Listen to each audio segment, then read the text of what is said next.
দেখো এখানে একটা মেন্ডেলের মটর গাছের পরীক্ষার কথা বলা হয়েছে।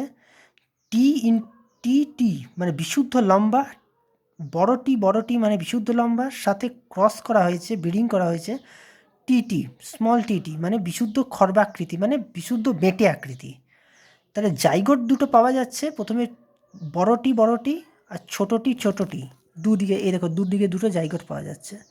আর এইগুলোর সাথে যদি মিল ঘটানো হয় প্রত্যেকটার সাথে, এইটার সাথে যেমন এইটা হলে টি টি টি ছোটো টি হবে, এটার সাথে এটা মিল হলে ছোটো টি হবে, আবার টিটির সাথে মিল হলে টিটি হবে, আর বিশুদ্ধ টিটির সাথে মিলন করলে বিশুদ্ধ টিটি হবে। তাহলে এই টিটি বড় যেগুলো লেখাগুলো দেখেছো সেগুলো সবগুলো লম্বা হবে, শুধু এটাই বিশুদ্ধ লম্বা হবে। টি এখানেও আছে, টি এখানেও আছে, তার মানে এটাও লম্বা হবে, এটা শঙ্কর লম্বা হবে। আর দুটো ছোটো টি আছে, তার মানে বিশুদ্ধ খর্বাকৃতি হবে। এর অনুপাতটা যদি করো এটা 3:1 হবে, মানে 3টে লম্বা 1টি বেটে।